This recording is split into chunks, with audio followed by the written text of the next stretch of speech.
Hello friends, good morning. നമ്മളെ relative സീരിയലിലേക്ക് എല്ലാവർക്കും സ്വാഗതം. അങ്ങനെ അച്ചുവേട്ടനും ഭൂമിയും കൂടെ ഹോസ്പിറ്റലിൽ ഇരിക്കുക. ടെസ്റ്റിന് വിളിക്കാത്തതിൽ ഇങ്ങനെ പരാതി പറഞ്ഞുകൊണ്ടിരിക്കുകയാണ് അച്ഛനും മോളും കൂടി അങ്ങോട്ടും ഇങ്ങോട്ടും. അപ്പോൾ അതേ നമ്മുടെ ഭൂമി അവരുടെ ജോലി അവർ ചെയ്യട്ടെ, അച്ഛനിങ്ങനെ ടെൻഷനാവാതെ. ഈ ഡോക്ടർ ആകുമ്പോൾ എനിക്ക് നേരത്തെ പരിചയമുള്ളതാണെന്നും എൻ്റെ ഒരു ഫ്രണ്ടിൻ്റെ കേസിനെ അവളുടെ കൂടെ ഒരു 3-4 പ്രാവശ്യം ഞാൻ വന്നിട്ടുണ്ടെന്നും പറയാം. അവളുടെ ഒരു ധൈര്യത്തിനായി എന്നെയും കൂടെ കൂട്ടുന്നത് ഡോക്ടർ എന്നോട് എല്ലാം പറഞ്ഞിരുന്നത്. ഡോക്ടർ ഫാസിൽ പറഞ്ഞു പിന്നെ സെക്കൻഡ് ഓപ്ഷൻ്റെ കാര്യമില്ല എന്നും ഭൂമി പറയുന്നു. അങ്ങനെ ഇവർ സംസാരിക്കുമ്പോൾ ശരി ആയിക്കോട്ടെ, ഞാനൊന്നും പറയുന്നില്ല എന്ന് അച്ചേട്ടൻ. എടി, മുറിവ് ഉണങ്ങാനുള്ള എന്തെങ്കിലും മരുന്ന് തരും. ആയിരിക്കും, ആയിക്കോട്ടെ. അപ്പോഴേക്കും ഭൂമിയെ വിളിച്ചു. ഭൂമിയോട് അകത്തേക്ക് എല്ലാം പറഞ്ഞു. ഭൂമി അകത്തേക്ക് ചെല്ലുവാണ്. ഭൂമി ഇരിക്കാൻ പറഞ്ഞു. അപ്പോൾ ഭൂമി ഇരുന്നു. ഞാൻ പറയാൻ പോകുന്ന കാര്യം അത്ര ശുഭകരമായിരിക്കില്ല എന്ന് ഡോക്ടർ പറയുക. പിന്നെ മനസ്സിന് ധൈര്യം അല്പം കൂടി കയറ്റി പിടിച്ചോളണമെന്ന് പറഞ്ഞു. ഓക്കെ, പറയൂ ഡോക്ടർ, എന്താ കുഴപ്പം? അപ്പോൾ റിസൾട്ടിൽ കാണുന്നത് അച്യുതന് ബ്രെയിൻ ട്യൂമർ ആണെന്നാണെന്ന് പറയുമ്പോഴത്തേക്കും നമ്മുടെ ഭൂമി ആകെ തകർന്നു പോയി കേട്ടോ. ഒട്ടും പ്രതീക്ഷിക്കാത്ത ഒരു ന്യൂസ് ആണല്ലോ. ഡോക്ടർ എന്നിട്ട് കുറച്ച് വെള്ളം വരെ ഭൂമിയുടെ മുന്നിലേക്ക് എടുത്തു വെച്ച് കൊടുത്തു. ഭൂമിയാണെങ്കിൽ ആ വെള്ളം അങ്ങ് കുടിച്ചു. എഴുന്നേറ്റിട്ട് ചങ്ക് പൊട്ടി കരയും അവിടെ നിന്ന്. പക്ഷെ കരഞ്ഞുകൊണ്ട് അച്ഛൻ്റെ അടുത്തേക്ക് ചെല്ലാൻ പറ്റത്തില്ലല്ലോ. അച്ഛനാണെങ്കിൽ പുറത്ത് വെയിറ്റ് ചെയ്ത് നിൽക്കുക. പെട്ടെന്ന് കണ്ണുനീരൊക്കെ തുടച്ചു.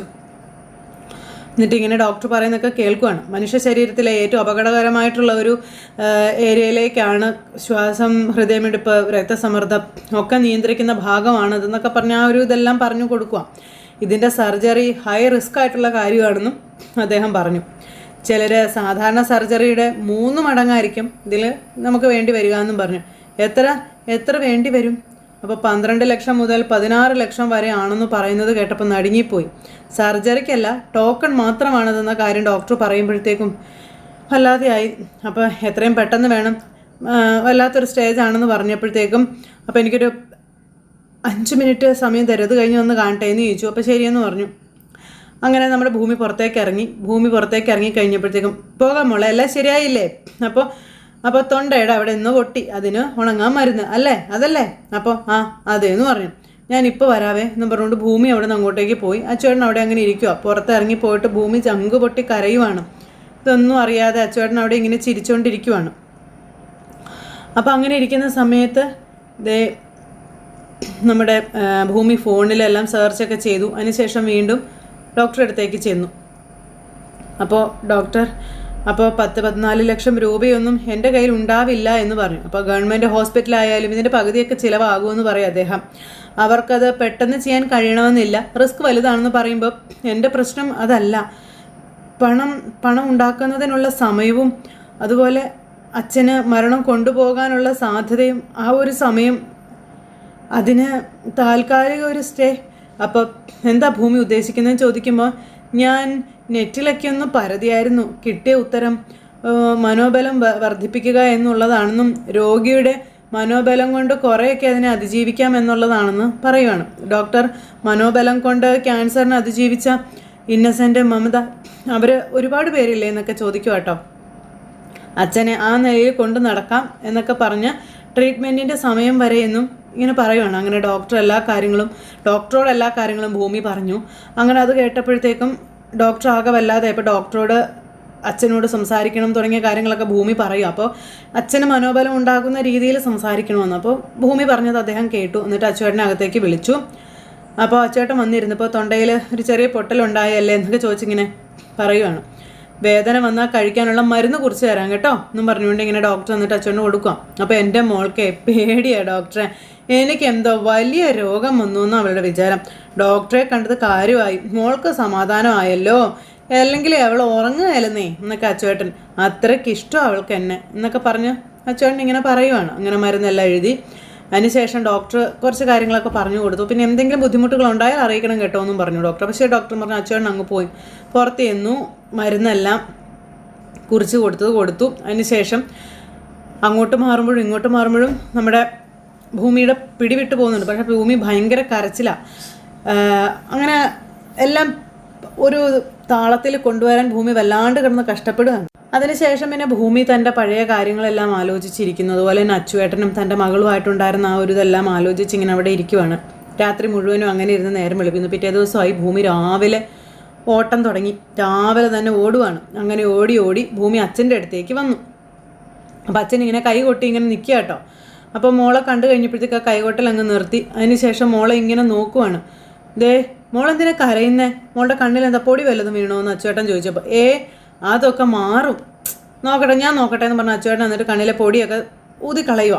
ഭൂമി അച്ഛനെ പറ്റി ആലോചിച്ച് ഇങ്ങനെ ചങ്ക് പൊട്ടി കരഞ്ഞതാ. അതിനുശേഷം അച്ഛനെ കെട്ടിപ്പിടിച്ച് നമ്മുടെ ഭൂമി ഇങ്ങനെ അവിടെ നിൽക്കുക കേട്ടോ. അപ്പോൾ അച്ഛനിങ്ങനെ നോക്കുന്നത് അച്ചുവേട്ടൻ ഇങ്ങനെ നോക്കിയിട്ട് എന്തു പറ്റും മോളെ, ഇന്നലെ മുതൽ എന്നോടൊരു പ്രത്യേക സ്നേഹം, പഴയതുപോലെ കോമഡി ഡയലോഗുകളൊന്നും ഇല്ലല്ലോ, എന്നെ പറ്റി എനിക്ക് എവിടുന്ന് ആ പ്രത്യേക സ്നേഹം, എൻ്റെ പിന്നാലെ ഇങ്ങനെ വാല് പോലെ നടക്കുന്നതല്ലേ, അപ്പം ലേശ സഹതാപം തോന്നി, അത്രേ ഉള്ളൂ എന്നും പറഞ്ഞുകൊണ്ട് ഇങ്ങനെ പറയാം. ഞാനെന്തിനാ അങ്ങനെ പ്രത്യേക സ്നേഹമൊക്കെ കാണിക്കുന്നത്, അതിൻ്റെ ആവശ്യം എന്താ എനിക്ക്? അങ്ങനെ അച്ഛൻ ആഗ്രഹിക്കുന്നുണ്ടാവും അല്ലേ? ദേ ആ വണ്ടിക്ക് പെട്രോൾ അടിക്കണ്ട കേട്ടോ എന്ന് പറയുമ്പം ഇപ്പോൾ പഴയ മൂടായെന്നും പറഞ്ഞുകൊണ്ട് നമ്മുടെ അച്ചേട്ടൻ പറയാം. അങ്ങനെ അവരങ്ങ് പോകുന്നു. പക്ഷെ ഭൂമിക്കാണെങ്കിൽ കരച്ചിൽ സഹിക്കാൻ പറ്റുന്നില്ല. അങ്ങനെ രണ്ടുപേരും കൂടെ അവിടെ ഇരിക്കുന്നു. പിന്നെ അതെ നമ്മുടെ അച്ചുവേട്ടനും ഭൂമിയും കൂടെ കുറേ നേരം സംസാരമൊക്കെ സംസാരിക്കുന്നു. അതിനുശേഷം ഭൂമിയുടെ അരങ്ങേറ്റത്തെ പറ്റി പറയുന്നു. അപ്പോൾ ഡാൻസ് നിർത്തുന്നതിനെ പറ്റി പറയുമ്പോൾ അരങ്ങേറ്റം കഴിഞ്ഞിട്ട് ഡാൻസ് നിർത്തിയാൽ മതിയെന്ന് പറഞ്ഞു. അങ്ങനെ മൂകാംബികയിൽ പോയി നമ്മുടെ ഭൂമിയുടെ അരങ്ങേറ്റം നടത്തുന്നതിനെ പറ്റിയൊക്കെ അച്ചുവേട്ടൻ ഇങ്ങനെ ഭൂമിയായിട്ട് പറയാം. എന്തിനാ വെറുതെ ചുമ്മാ ഇങ്ങനത്തെ പേരൊക്കെ ഇട്ട്, വല്ല പാർവതി എന്ന് വല്ല പേര് വിട്ടാൽ മതിയായിരുന്നു. അതെല്ലാം പറഞ്ഞിങ്ങനെ നമ്മുടെ ഭൂമി പറയുമ്പോൾ അച്ചുവേട്ടൻ മുഖം വല്ലാണ്ടായി. എന്നെയും അതുപോലെ അച്ചൂസിന് കളഞ്ഞു കിട്ടിയത് വല്ലതാണോ എന്നൊക്കെ ഇങ്ങനെ ചോദിക്കുക കേട്ടോ. അത് കേട്ടപ്പോഴത്തേക്കും എന്ത് ചെയ്യും, നമ്മുടെ അച്ചുവേട്ടൻ ആ ഒരു ചിന്ത, അതായത് അന്ന് അച്ചുവേട്ടൻ്റെ കൈകളിലേക്ക് ഭൂമി വന്ന് കിട്ടിയ ആ ഒരു കാര്യങ്ങൾ ആലോചിക്കുക. അപ്പോൾ ഭൂമിദേവിയെ കളഞ്ഞു കിട്ടിയത് കൊണ്ടാണോ ഭൂമിദേവിക്ക് അങ്ങനെ ഒരു പേര് വന്നതെന്നും, അതുപോലെ തന്നെയും കളഞ്ഞു കിട്ടിയത് കൊണ്ടാണോ തനിക്ക് ഇങ്ങനെ ഒരു പേരിട്ടത് എന്നാണ് നമ്മുടെ അച്ചുവേട്ടനോട് ഭൂമി ചോദിക്കുന്നത്. അപ്പോൾ അച്ചുവേട്ടൻ ഇങ്ങനെ വിഷമിച്ച് നിൽക്കുമ്പോൾ, അച്ഛാ ഞാൻ കോമഡി പറഞ്ഞതല്ലേ, നോക്കിക്കേ എന്താ ഇത്, വാ ഇങ്ങോട്ട് വന്നേ വാ എന്നും പറഞ്ഞുകൊണ്ട് ഭൂമി ഇങ്ങനെ വിളിച്ചുകൊണ്ട് പോവുക. പിന്നെ അച്ചുവേട്ടനെ പറഞ്ഞും ചിരിപ്പിച്ചും ഒക്കെ ഭൂമി ഇങ്ങനെ നിൽക്കുന്നു. അപ്പോൾ അതെ ഈ കാറിൽ പോകുന്ന കാര്യങ്ങളെപ്പറ്റി പറയുമ്പോൾ, ഇന്നിനി കാറോട് നിൽക്കാം, ഇന്നലെ ഈ കാർ ഞാൻ ഉപേക്ഷിക്കും, എൻ്റെ ജീവനായത്, ജീവൻ പോകുന്നു ഈ പോട്ടെ, നീ വാ എന്നും പറഞ്ഞുകൊണ്ട് ഇങ്ങനെ അച്ചുവേട്ടൻ പറയുന്നു. അങ്ങനത്തെ അച്ചുവേട്ടനും ഭൂമിയും കൂടെ വണ്ടിയിൽ കയറി അങ്ങനെ പോകണം. അങ്ങനെ അവർ രണ്ടുപേരും കൂടെ വണ്ടിയിൽ കയറി അങ്ങ് പോയി. ഇത് കഴിഞ്ഞതിന് ശേഷം പിന്നെ കാണിക്കുന്നത് നമ്മുടെ അജയ് കേട്ടോ. അജയുടെ അടുത്തേക്ക് അജയുടെ വല്യച്ഛൻ വരിക. വല്യച്ഛൻ വന്നപ്പം ഫോൺ ചെയ്തുകൊണ്ടിരുന്ന കട്ട് ചെയ്തു. ആരാ വിളിച്ചതെന്ന് ചോദിച്ചപ്പോൾ SI ഫാറൂഖാണ് വിളിച്ചതെന്ന് പറഞ്ഞു. അപ്പോൾ അദ്ദേഹം ഒരു ഗുഡ് ഓഫീസറാണ്, പക്ഷേ അത്രയ്ക്ക് അങ്ങൊരു വിശ്വസിക്കാറായില്ല എന്ന് പറഞ്ഞു. അപ്പോൾ നിൻ്റെ പോലീസ് സ്റ്റേഷൻ്റെ ഡ്യൂട്ടി ആ കോഫി ഹൗസ് ആണെന്നും, പിന്നെ സോ ഗുഡ് ഞാൻ കഴിച്ചു എന്നും, സോ സ്വീറ്റ് ആണെന്നും പറയാണ്. അതിനേക്കാളും സ്വീറ്റാണ് ആ കുട്ടിയുടെ സംഭാഷണം എന്നൊക്കെ ഇങ്ങനെ പറയുമ്പോൾ അജയ്ക്ക് ഇഷ്ടപ്പെടുന്നില്ല. എന്താണ് ആ കുട്ടിയുടെ പേര് എന്ന് ചോദിച്ചപ്പോൾ ഭൂമി. ഭൂമി. അവളെ വിശ്വസിക്കരുത്, എല്ലാ ടാർഗറ്റ്സ് അവൾക്കറിയാം, തരികടെ അവളെന്നൊക്കെ പറഞ്ഞ് ഇങ്ങനെ പറയുമ്പം അങ്ങനെ ആവില്ലല്ലോ അവളെ കണ്ടപ്പോൾ 2.5 വയസ്സിൽ നഷ്ടപ്പെട്ട അഭിരാമിയുടെ ഛായ അല്ലേ? അപ്പം എക്സാക്ട്ലി നിനക്കും തോന്നിയല്ലേ എന്ന് ചോദിച്ചപ്പോൾ ഇവളാണ് അഭിരാമിയെങ്കിലേ നഷ്ടപ്പെട്ടത് നന്നായി എന്നാണ് എൻ്റെ അഭിപ്രായം എന്ന് അജയ് പറയുക. വായാടി, ഒലവലാതി, അവസരവാദി, അഹങ്കാരി. അപ്പോൾ എടാ ലീവ് ഇറ്റ് മാൻ, നീ ഇങ്ങനെയൊന്നും പറയല്ലേ എന്ന് പറഞ്ഞു. ഞാനൊരു മീഡിയേറ്ററായിട്ടാണ് പോകുന്നതെന്നും, അപ്പോൾ അമ്മയ്ക്കും അനിയത്തിക്കും വേണ്ടി നിൻ്റെ വിവാഹത്തെക്കുറിച്ച് സംസാരിക്കാൻ അപ്പോൾ ഞങ്ങളൊരു തീരുമാനം എടുത്തു എന്ന് പറയുമ്പം അതെ ഞാനിത് സ്മെല്ല് ചെയ്തിരുന്നു, ബട്ട് വല്യമ്മാവൻ അറിയാവല്ലോ എൻ്റെ പാസ്റ്റ് ഹിസ്റ്ററിയൊക്കെ.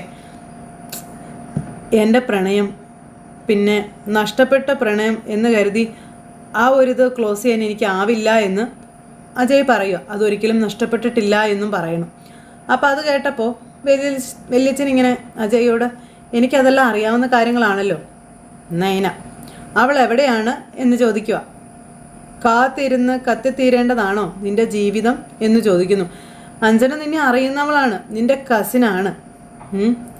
ഭവാനി അത് ആഗ്രഹിക്കുന്നുണ്ടെന്നുള്ള കാര്യമൊക്കെ പറയുമ്പം വലിയമാവ ഹൂയിസ് അഞ്ജന, ഞങ്ങൾ ബ്രദർ ആൻഡ് സിസ്റ്ററായിട്ട് വളർന്നവരാണെന്ന് പറയുമ്പം എടാ അവൾ നിൻ്റെ മുറപ്പെണ്ണല്ലേ, എനിക്കത് ഉൾക്കൊള്ളാൻ പറ്റില്ല മാവാന്നും പറഞ്ഞു. നയനയ്ക്കപ്പുറം ഒരു പെണ്ണില്ല എന്നും അവൾക്കപ്പുറം ഒരു ലോകം എനിക്കില്ല എന്നും അജയ് പറയാം.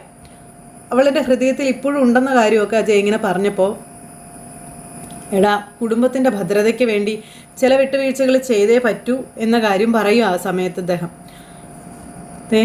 നീ എന്തായാലും ഒന്ന് ആലോചിക്കാൻ പറഞ്ഞു. അങ്ങനെ അതും പറഞ്ഞ് അദ്ദേഹം അവിടെ നിന്ന് അങ്ങ് പോയി. ഈ സമയത്ത് അജയ് അവിടെ നിന്ന് ഓരോന്ന് ആലോചിക്കാനും തുടങ്ങി. അതിനുശേഷം ആ നയനി എന്ന് പറയുന്ന പെൺകുട്ടിയെ ഓർത്തെടുക്കുകയാണ്. അങ്ങനത്തെ ഇവർ തമ്മിലുണ്ടായിരുന്ന ആ ഒരു സമയവും ഇവർ തമ്മിൽ സ്പെൻഡ് ചെയ്ത സമയവും അങ്ങനെ ഇങ്ങനെ ഉള്ള ചില മൊമെൻറ്റുകളുണ്ടല്ലോ. അപ്പോൾ അങ്ങനെ അതെല്ലാം നിന്ന് ആലോചിക്കുന്നു.